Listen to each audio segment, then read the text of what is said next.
मैं आज राहु के उपाय बता रही हूँ। राहु वैदिक ज्योतिष में एक छाया ग्रह माना गया है। इसके अशुभ प्रभाव से भ्रम, अचानक समस्याएं, मानसिक तनाव बढ़ जाते हैं। नंबर 1, मंत्र का रोज शनिवार को जाप करें।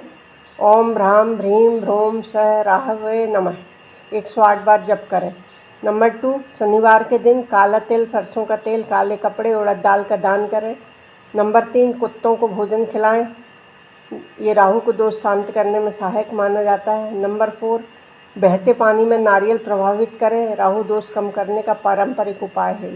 नंबर 5, नशे से दूर रहें, शराब, सिगरेट आदि चीज़ें। नंबर 6, भगवान शिव की पूजा करें, देवी दुर्गा की आराधना करें।